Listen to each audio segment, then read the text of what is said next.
and then I'm gonna hit the play button. Meow. Tune This in dude's next time for Gundam Requiem. We say, as because we didn't put it in the last one, but it is now. It's Gundam Requiem. This is it.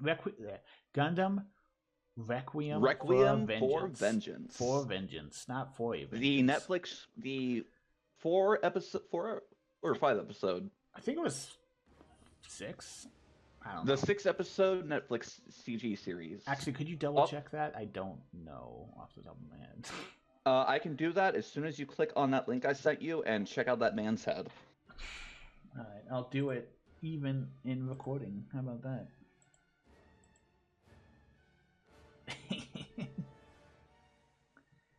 It's so, like, that is the most unflattering. That is not a flattering picture of that character. But yes, Requiem... 6 episodes, you were correct, yes. Damn. Requiem for Vengeance is a short OVA series on Netflix.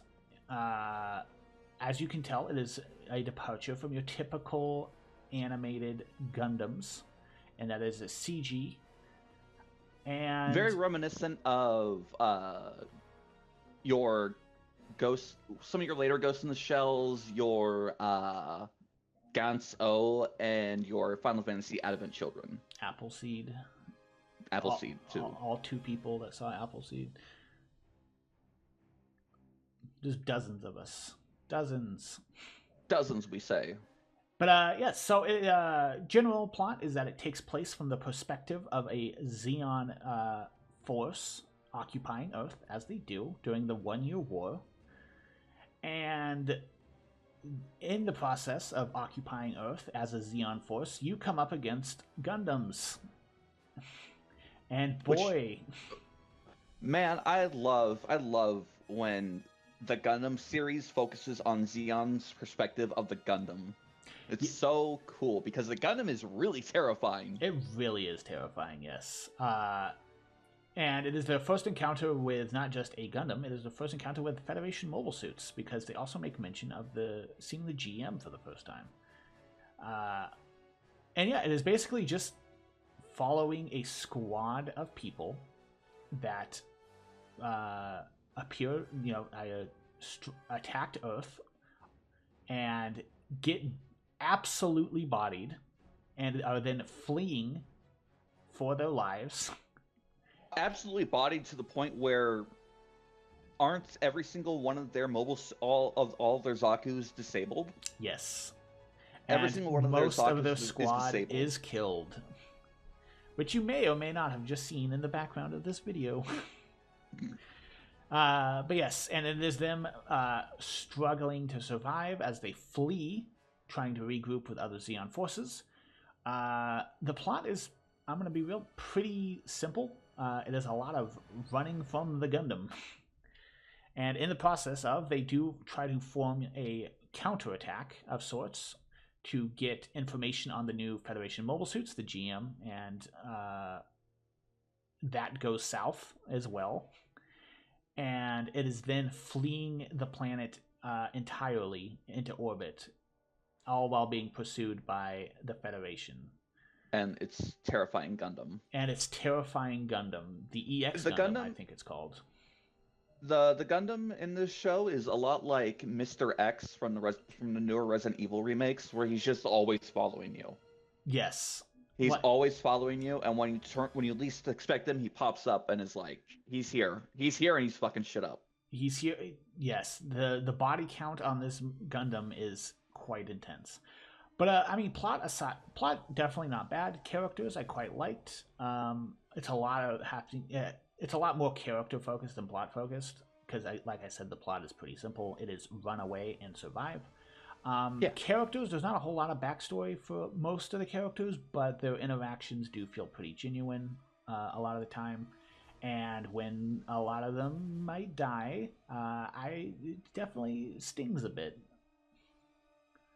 Yeah, even some of the characters that I'm like, you're kind of a piece of shit. I don't like you. Like the leader of the Zeon group that's in the junkyard, like he has his points, but yeah, I don't like you, but like Oh, you make a lot of points. You make a lot of good points, and you're also actually willing to die for your people. And then you also feel bad that when the Gundam attacks, like you didn't do more. It's so cool.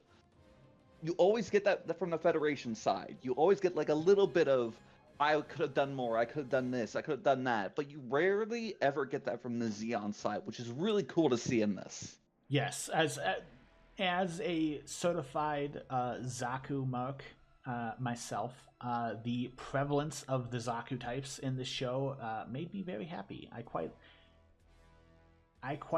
The mobile suits are definitely the They're the best. highlight of the show. Yes, the highlight and the best animated parts of the show. Not to say that the human bits are bad, but they have that CGI. If you've watched Advent Children or any of those CG anime that we've listed earlier, if you've watched some of those, you kind of know what we're talking about, where it's like it's just a little off and like kind of in an uncanny valley where it just looks a little off. Teeth, but all that's taken away when you look at the mobile suits. When the mobile suits fight, it's like it hits. It's going at 100%. All cylinders are firing. Yes, you get to see the Zaku and the GM in like high def CG animation, which looks great. And you get to see the goof. You do get to see the goof. And you also get to see the little like plane tanks that Xeon has. Yes. So one of the things I've mentioned, I think mostly mentioned in Turn A, is my love for support vehicles. I don't know why. I just love them so much when they're in a mobile suit or a Gundam franchise, and you get to see a lot of them, especially Xeon-sided ones. You get to see Xeon trucks and like the drop ships, the big sphere drop ships that they have that plug into their ships in orbit, and trailers and all kinds of like support. Oh, you get to see the Zaku tank actually kind of rules in this, and you get to see Xeon Magella tanks, which are the ones that have the planes that take off. And also a little wheeled infantry fighting vehicles that kind of look like I think they were called Pumas, the German Pumas, because I mean we know what Xeon's aesthetic is kind of based on. And you also get to see, like, the lead armored vehicle. One of the cool things in the beginning is they show a Xeon like infantry group with some tanks, and the lead command vehicle is one of those armored personnel carriers or infantry fighting vehicles, and it's also painted red because it's a command variant, which is not something that I have seen outside of the mobile suits. Like, we all know the red mobile suits with Shara and some others. Even the one in here with her Zaku is red because she's the commander. But like, it's like, oh yeah, tanks also do that, and it's like, oh, that's cool. I did not know that. Yeah, that opening scene of the Xeon forces fighting the Federation, and the Federation starting to push them back. So the Xeon starting to take some heavy losses, and then the heroes, our main squad of Zaku fighters, comes in and saves the day, and you get to see the Zaku's fighting back while the militia, or not the militia, the Xeon forces are like running underneath their feet, assisting. It's so cool. Yeah, there's a lot of weight to it too. Like, there's the mobile suit animations, they feel very weighty, I guess. Very Pacific Rim. Also very fast still, but also it's like, yeah, I can imagine this thing weighs 60 tons. And the scale it gets as well. Like, when you see like a mobile suit walking over someone, not like stepping on them, but like literally just like walking by them, it's like, wow, this thing is huge. Yeah. Where I think a lot of that is, and a lot of animated Gundams, it kind of gets a little lost, at least to me, where it's like you see them walking down hallways and colonies and stuff, and you forget these things are gigantic. Yeah, like you rarely ever Gundam has this thing of weight and gravity do not matter until it matters and is prevalent to the story. True. Well, it's like, yeah, people will either float or stand in an area depending on when they need to float or stand. And sometimes people will fall off of stuff in space and then hit their head and die. But yeah, it really emphasizes the weightiness of the Zaku's and the mobile armors. It's very Pacific Rim, where everything is kind of like, it kind of takes a bit to wind up some attacks, and it adds weight to it, or like how it walks past something, and you just get the boom, boom, boom of the footsteps. And even when it's flying in midair, it's like the thrusters alone are making like a decent enough of a sound effect where it's like you can tell that the thrusters are putting out an insane amount of effort to keep this goof in the air. Yes. Yeah, but animation and the fight scenes are definitely the highlights. Story, again, not bad, but pretty simple. Of escape, just escape. It really is kind of like a slasher movie, where the Gundam is the slasher. Yeah, it's like the whole, basically the whole plot is they land on Earth to attack the Federation, and then they are not built for this. They are built wrong for Earth, and they kind of lose. And it's like they spend basically the whole movie after the first episode on the back foot, just trying to get out of there and trying to leave and survive. Yes. Oh, look, the plot is overall kind of simple, and of course, and then we have like, I want to say it's episode 5 where the pilot is revealed of the Gundam as a kid. Which, what a surprise! Can you believe it? A child soldier in the Federation. And then we have the scene where we have the lady knows that this kid is piloting the Gundam. And then we have this whole next, we have the rest of episode 5 being like, I don't want to kill you, you're a kid. Well, her personal story is that she's a mother and she has a son of her own back on the colonies. And her husband was also a fighter that died multiple months earlier. So, like, I get it, right? Like, especially having, like, a child as your nemesis. And then also the kid is like, hey, you dropped this watch earlier. I fixed it for you. You're welcome. Yes. I guess we'll get into major spoiler territory. And by major, I mean, we'll talk about, like, more specific character like deaths. The last episode? Yes, basically? like the last episode. So, like, the title Requiem for Vengeance, right? Could you look up the definition of a requiem for me? I believe a requiem is like the last words at a funeral. So it's like a funeral for vengeance. Of like, let's just stop the requiem, especially in the Roman Catholic Church, is a mass for the response of the souls of the dead. Okay, so it's a musical, or an act or token of remembrance. Yeah, so it's like Requiem for Vengeance, of like, and a lot of it has to do with stopping the cycle of vengeance, because the Gundam tore through her squad, killed most of the people she knew, kills a lot of people. A lot of people die. A lot of people die because it's a war, you know. And so when she finds out it's a kid, she's trying her hardest to be like, listen, just let my friends leave. We're leaving the planet. Let's just stop, you know? Let's just stop killing. Let's just stop killing each other right now so people can live. And the kid's like, you know, after a little bit of like, you're just trying to get in my head. After a little bit of that, he's like, you know what? Maybe you got a point. And then off the top ropes comes the goof from behind with the heat sword right through the cockpit of the Gundam. And he's just dead. Yep. Again, I think we talked about this a lot in Turn A, of like inglorious deaths of just like stab, and it's like dead.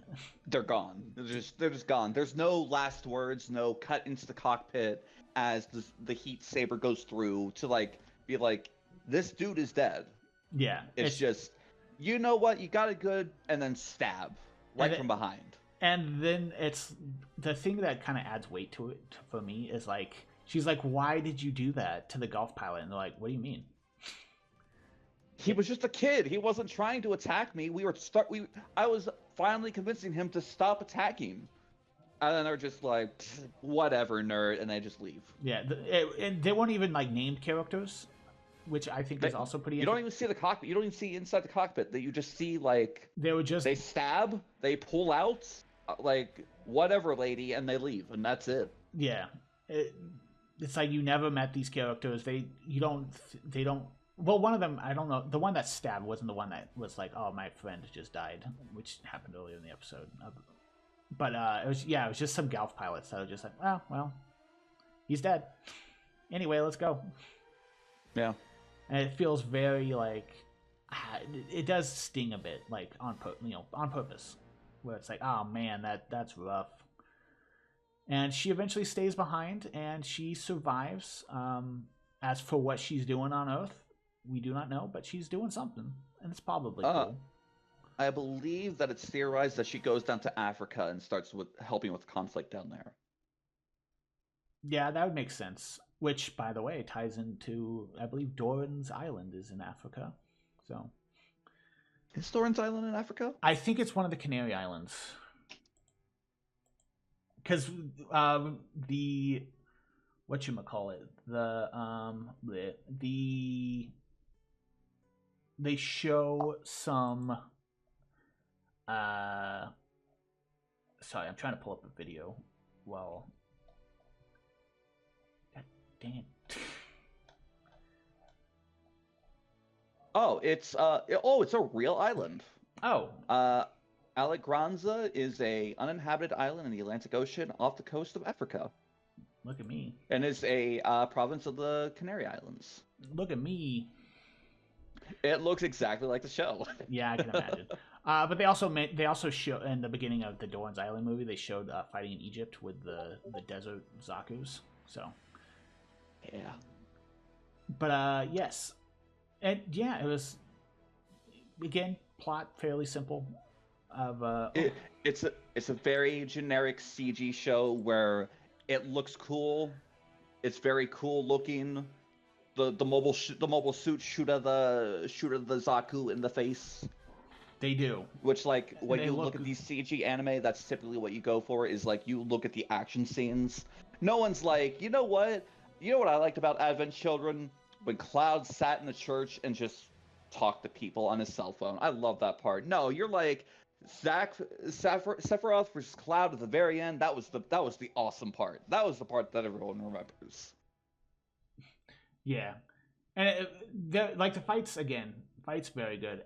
Character animation again being a little uncanny valley you mentioned, and also I think it's just the nature of the way 3D animation works with dub, in that they aren't able to match mouth movements nearly as much as say like 2D animation mouth flaps, where every once in a while it's like the mouths do a movement that's not what it looks like for the English language, or like they'll finish the English sentence and the mouth will move like for a couple of seconds afterwards. Yeah, but I mean, still overall, this would probably be like, this is for people who who want more of the Xeon side of things and are not really deep into Gundam. I think you can still be deep into Gundam and enjoy it, but it is very much, again, its own self-contained story, because it doesn't. The EX Gundam has nothing to do with any of the other Universal Century stuff. Yeah, and I mean, like, I know that there's like some sort of like continuity errors here and there with like, actually the GM would be known by the Xeon forces by this point, actually, but also like there's a lot of continuity errors in a lot of Gundam franchises, so like whatever, man. Also, like the Earth is big, so like maybe they just didn't hear about it. You ever think about that? Space is big. You ever think about Big Earth? Big Earth theory. Maybe not every character has perfect knowledge node. Anyway. But yeah, where would you rank this in your Gundam pantheon? I don't think it's. I think when we first watched it, I said top 5, but I think I'm gonna run that back a little bit because I don't. It's. I liked the fights. Obviously, I liked the Zaku's. I liked the Gundam. I liked the Gaufs. I liked the action scenes. But again, the story is meh. Yeah, it's. I would give this a solid, like F91. I would give this a 6 out of 10. As arbitrary as as arbitrary as number rankings are, that kind of should help like give my opinion on where I would rank this. I'd say it's. Yeah, I don't really want to give it a numerical rating. Yeah, it just feels kind of like But like I would say like it might be my 11th top favorite Gundam. Not quite the top 10, but it's up there. I might put it in top 10. I generally enjoy OVAs more than long forms. So the fact that it is an OVA of 6 episodes means you can. We watched it all in one sitting. I mean, you know. Technically, actually, we watched it in 2 settings. No, we watched it in one. I don't think so. I'm pretty sure we watched like up to episode 4, and then we watched the last 2. No, we watched it all in one. Okay. Listen, I remember because it was like one of the days after. I think it was on a Wednesday, like after work. Anyway, but yeah, I mean, yeah, it's like if you, much like how F91 is something made that you could show someone that has a passing interest in old Gundam, and by old I mean 90s, which outing myself a little bit there as someone born in the 90s. But what I mean is like if someone has a passing interest in Gundam for F91, you could just show them F91 the movie, right? If someone has a passing interest in Gundam and is willing to watch 6 episodes of a show that's not too heavy on plot, that doesn't really connect to anything, I think you could definitely show them this to be like, hey, look, it's big robots fighting, right? It's one of the few Gundam anime that's airing in the West that you can actually have a source to watch it in. Yes, the fact that it's on Netflix also helps a lot. Yeah. Like if someone's like, I don't know anything about Gundam, like literally I know it has a robot, you could be like, here, watch this. Try this. It's not connected to anything, but it gives you an idea. Alternatively, if someone has watched other Gundams that have come out, like Iron-Blooded Orphans or Witch from Mercury, but is not as familiar with the Universal Century Gundams or the One Year War stuff, show them this. Yeah, it is a good jumping on point and an introductory for the UC timeline. It is a great introduction for the UC timeline. Does it offer all like the backstory and stuff like Gundam Origin? No. Does it what's some of the other is it say I would put it on par with Gundam Thunderbolt Season 1 of something you can just show someone. I wouldn't say it's quite as good, but it is in the same vein of I will show you as an introductory. Yeah, not quality-wise, but purpose. Yeah. And if they're like, oh, I liked, you can just show them both. You could be like, hey, show them one and then show them the other, right? Yeah, exactly. But yeah, overall, I liked it. Not my favorite thing in the world, but I did quite like it. So I would like it if they would make like another season of this. I don't think it doesn't have to be attached to this, but I would definitely watch another season of this. I would really like another quote unquote season of this, but Federation side. Oh yeah. It doesn't have to connect. It's just the Federation side of this. It's just the Federation side of this. This whole conflict. That would be interesting. Like just the Federation side of the EX Gundam and what it's doing. That would be cool. I would like that actually. That'd be so cool. Because I mean, there is like the EX Gundam. You do see like the fact that they care for the fellow pilots and stuff like that. where it Yeah, like kind of hints at a deeper story that you don't know much about. yeah, it's really good at the Tomino. It's gonna sound weird, but stick with me. It's good at that Tomino style of storytelling, where it's like two people will stand on screen together, and you're like, these two people are married. Where it's like, Yes, I can see as that. the way that the EX Gundam will like kind of shield people and like do all these actions, it's like you can tell that there's a character in that pilot's seat doing stuff. There is a history there that we're never shown, which is fine, but there is a history there and a deeper character connection that we just aren't shown, but it is implied, and the audience isn't stupid and they figure it out. Yeah, like one of my favorite scenes from the show is after the junkyard, when they fix up the two Zaku's with all the junk parts, and then they go fight the EX Gundam and the GM. Uh, the GM is like super badly damaged, and then the main character's second in command is about ready to like blow him away, but then the EX Gundam shows up and deflects the shot or something, Yeah, and then he's like about ready to finish the job as the pilot's getting out of the GM and the EX Gundam's like kind of protecting it. Then the main character shows up and is like, "Hey, stop that!" yeah. But why? He killed so many people, but they can't fight back.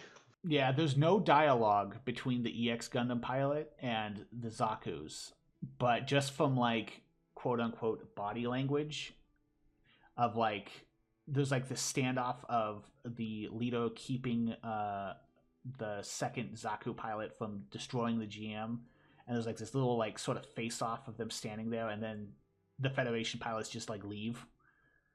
Yeah, the EX Gundam has like the Federation pilot from the GM in his hand, and then they look at the two Zaku, and it's like for a split second before the EX Gundam turns around and like blasts off.